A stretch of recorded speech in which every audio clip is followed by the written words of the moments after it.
Take a walk on the wild side in the Palm Beaches.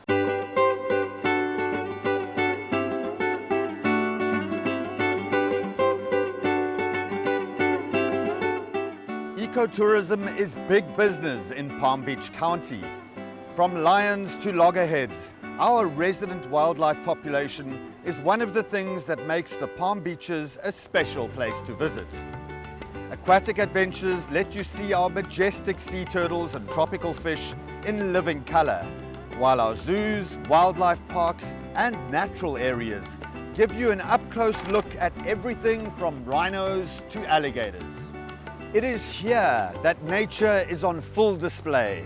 It's like nowhere else in the world.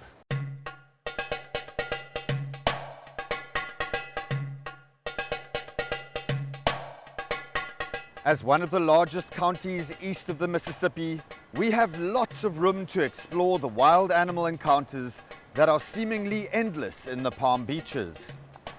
Ever wished you could swim with dolphins or get up close to a manatee? In the Palm Beaches, you can. From the Florida Everglades and the Loxahatchee River to the Intracoastal Waterway and the Atlantic Ocean, take a walk on the wild side and discover the great outdoors in a tropical paradise. Join me, James Currie, as we discover the wild Palm Beaches. On this episode of Wild Palm Beaches, we'll visit Lion Country Safari and meet a very big baby and get up close and personal with one of the Palm Beach's most iconic reptiles. Then it's time to get wild with Jada and Benji as they kayak through the beautiful Loxahatchee Blueway. All this and more right here on the Wild Palm Beaches.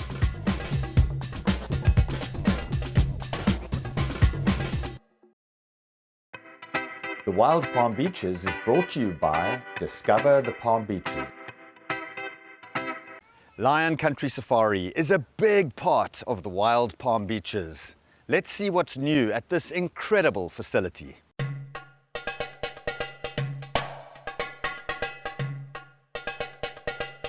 Lion Country Safari opened in the summer of 1967 in rural western Palm Beach County with dozens of free-roaming lions and a few other species.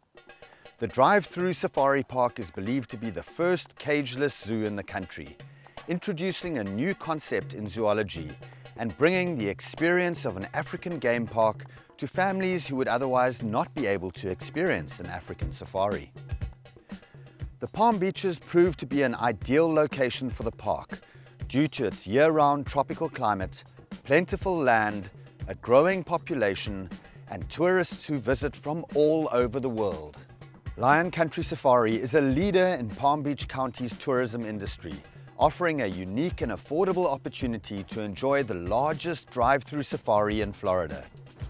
The park is accredited by the Association of Zoos and Aquariums and has also been recognized as one of the top 3 zoos in America by USA Travel Guide, one of the 10 best safari parks by USA Today, and Palm Beach County's top local attraction. At Lion Country Safari, large herds of animals from 6 continents roam free.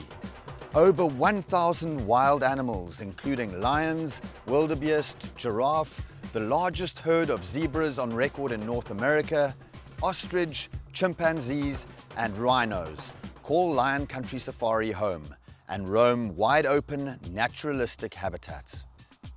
Believe it or not, here in western Palm Beach County, rhinoceros have the right of way, and it's not hard to see why.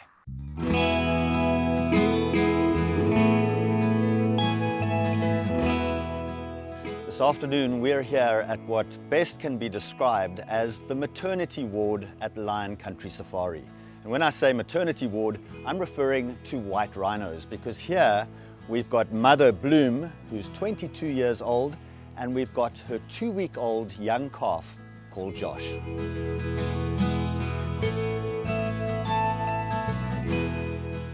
I'm here with Hayley Possessor of Lion Country Safari, and she's going to tell us a little bit about the rhino program here at Lion Country. So tell me, how long has the program been going with the white rhinos here? Lion Country Safari has been participating in the white rhinoceros species survival plan since the 1970s. And since that time, we've had 38 white rhinos born here at the park. It's quite a privilege to be standing here with white rhinos, considering the fact that at the turn of the 20th century, there were probably no more than 60 southern white rhinos left in the entire world. And most of them came from my home country of South Africa, in the northeastern portion of South Africa, a place called KwaZulu-Natal. And it's from that seed population that all white rhinos found in the world today originate. So today we're looking at numbers around 18,500 or thereabouts, and it's testament to the great success story of the conservation of this iconic species. And you guys here at Lion Country Safari are doing some fantastic work, so tell us a little bit more about that. Yes, we're always happy to support the conservation efforts of the species, especially species that are as threatened with extinction, such as the white rhinoceros. And as part of continuation of that conservation programming, we are a happy participant of the AZA's, or the Association of Zoos and Aquariums, White Rhinoceros Species Survival Plan. That's a lot of words to basically say that we are participating in the long-term conservation of a healthy population of white rhinos under human care as the wild populations decline and face threats. So currently we actually do have 2 white rhino calves that were born very, very recently. So we have Josh, and then we also do have Aziza.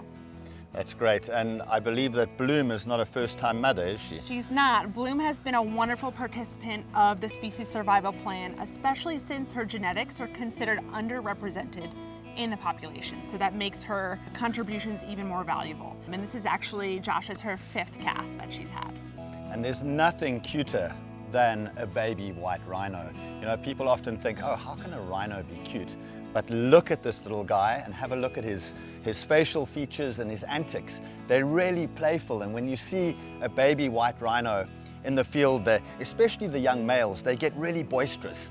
And this little calf is only 2 weeks old, but yet he'll walk up to anything unfamiliar, he'll do a mock charge, and he'll sort of run back, and they almost have this like puppy dog appearance in their antics, don't they? They do. And we have such an intensive care program here. You know, as he's exploring his world, we'll start to introduce him to contact with the keepers, because as they get older, we want to make sure that we're constantly aware of their health and their state every morning. So it's important for him to become comfortable with the keepers checking on him, inspecting him, making sure his eyes look healthy. So you'll see as he gets older, he'll start to get a little bit more comfortable coming closer to keepers, even though he's still very curious, adventurous, and exploring everything that's new around him. So when will he actually venture out into the main area to join the other rhinos? That's a great question. They will usually come out after about 3 months in the maternity area, so it's a good solid 3 months of bonding, nursing from mom, growing a little bit, getting bigger, and getting a little bit more confident as well. And it's amazing watching these rhinos and looking at how well adapted they are to their lifestyle of feeding on grass, because they're different species of rhinos. There are 5 species worldwide, and 2 species found in Africa, the white rhino, which is broken into 2 subspecies, the northern white rhino, which is almost extinct, and the southern white rhino. And if you look at the 2, and then there's the black rhino, which is the other species, but if you look at the 2 species, there's a lot of difference between them, because white rhinos are grazers, and if you look at the body structure, you'll notice that their heads are elongated, and they almost graze like lawnmowers from side to side. And look at the big hump on the back of the neck between the shoulders, and that big hump is basically pure muscle, which is used to control and support that neck as it moves from side to side when they graze. So the source of the demise of rhinos across the world is that right there, their horn. And the horn on a white rhino, in fact all rhinos, is basically just keratin, the same substance found in our fingernails. And it's really tragic because there are no real functional uses for white rhino horn. A lot of people in the East will say, oh, it's great for, dagger handles for young men in Yemen, for example, when they graduate to manhood. And then people will say you can grind it up for medicinal purposes, aphrodisiacs, all kinds of cures and so-called medical uses, but none of this has been proven. And it's crazy that we've brought an entire species basically to its knees for something that really isn't medically useful whatsoever.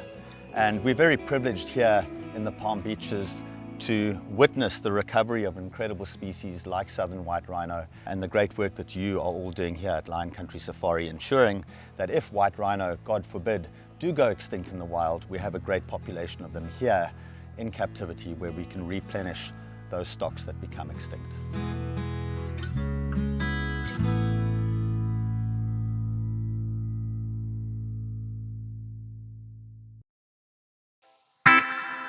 The Wild Palm Beaches is brought to you by Discover the Palm Beaches.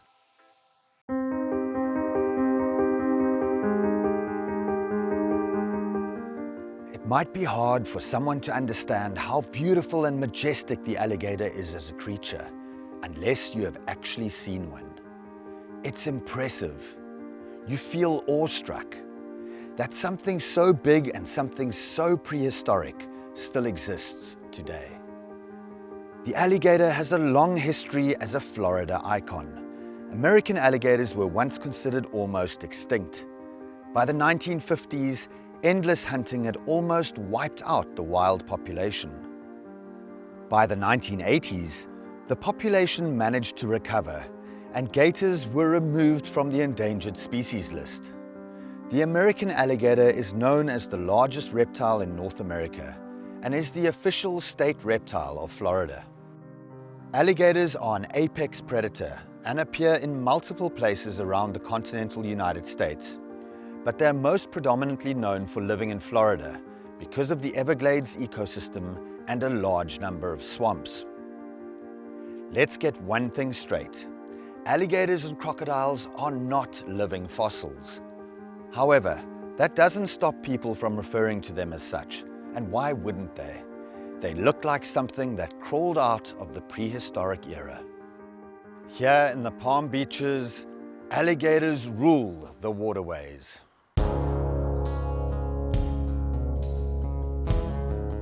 Here we're at our alligator habitat where we have 4 female alligators and they are getting fed. These are alligator biscuits. They're made of beef, chicken, and fish, kind of like dog food, so they're crunchy and they float.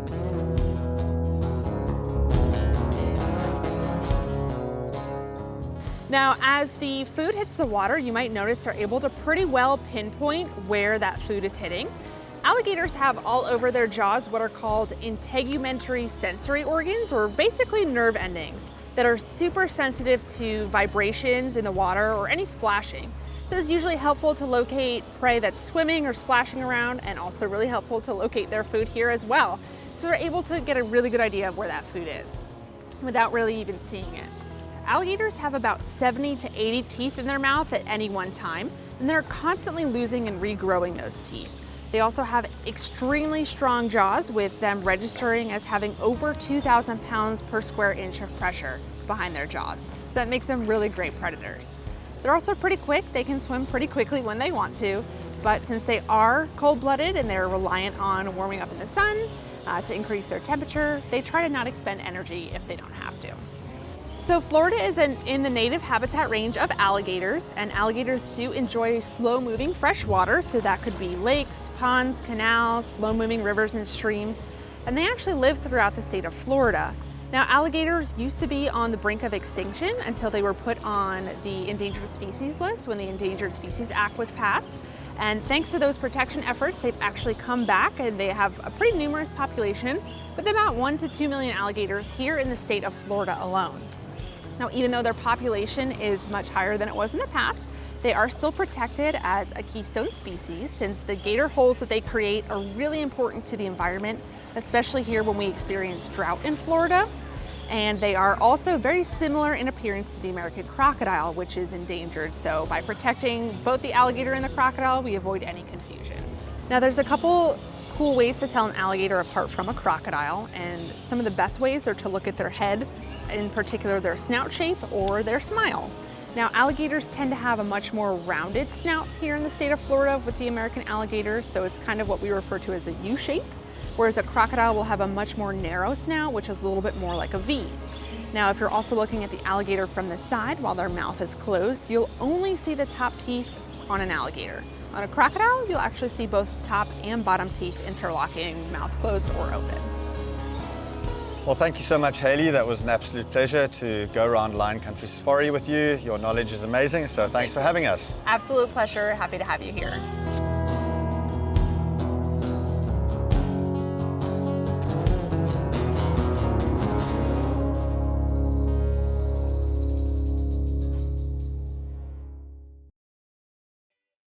The Wild Palm Beaches is brought to you by Discover the Palm Beaches. Hey, I'm Benji. I'm Jada. And it's time to get wild in the Palm Beaches.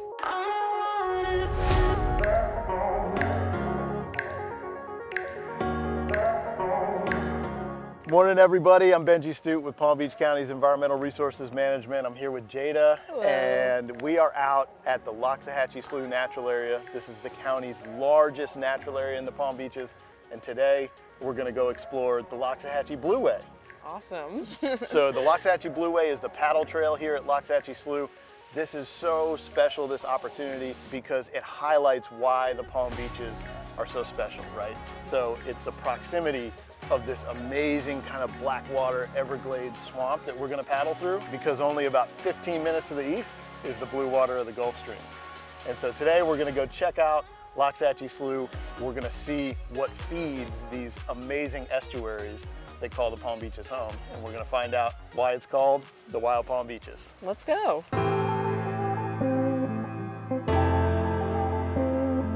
You kind of get the hang of like slaloming back and forth through the cypress trees.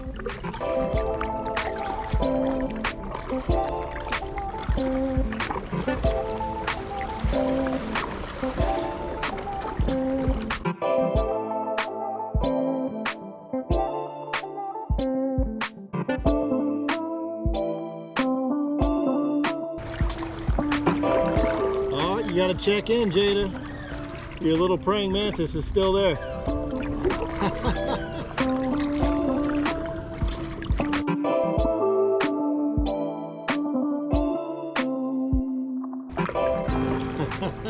How you doing back there, Jada?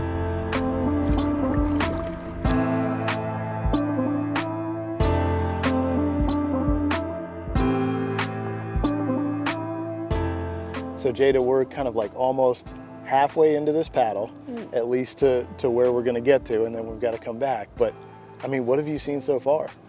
I've seen a praying mantis. I've seen this beautiful grass, these amazing plants. The water's clear as day, so you can see through and see all this plant life underneath the water. Yeah, I think that's one of the cool things. So this first half of the trail, you know, you paddle down that little stub canal, but once you get under the bridge, it really kind of gets wild in a hurry, right? Absolutely. So you start coming into this spike rush marsh. When people think about the swamp, what do they think about? They think about mud and dirty water and, you know, but this place is just so tranquil, right? Yes, it's so peaceful. It's amazing. Yeah, and to kind of give people an idea, you know, this is called the River of Grass. What we're paddling through is not that deep, you know, and so it really depends on the time of year. Into the dry season, this trail does get a little bit dried out, but most of what we've been paddling through, I mean, what would you say? It's a foot and a half deep? Yeah, about knee deep. Yeah, exactly.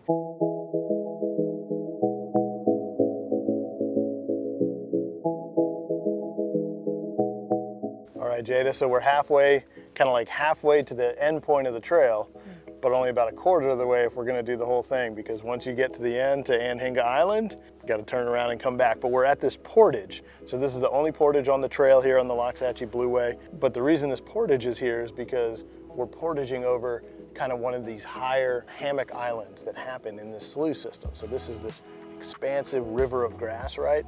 But it's got these little high spots where some of these awesome tropical hammock species show up. So you see some of the pines, but then there's wax myrtle and cocoa plum and Dahoon holly, some palms in here. And so this is kind of the refuge for a lot of these animals. You know, a lot of these wetland species, they rely on the swamp, but they also need drier land. So these drier areas are going to be where like alligators would place their nest, you know, river otters would take refuge out of the water in these spots. So these are super important, so we didn't want to take this out when we created this kayak trail. Pretty different paddling experience here, huh? Oh yeah, for sure. Oh my gosh, paddling through the grass is interesting because you think you get stuck in it, but you just slide right through. Just glide right through. Zen for sure. Halfway done, you ready to do the second half? I'm ready. All right, so we're gonna get through a little more of this grass, and then it's gonna open up into this wider kind of open channel where we're gonna be paddling through these huge lily pads. Hopefully maybe we'll see an alligator. Oh, You excited? Yes. All right, let's go do it.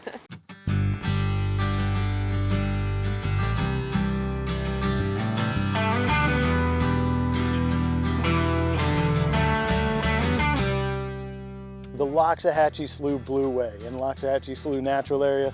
This is one of these really unique paddling experiences where you can go in here through the Spike Rush Marsh.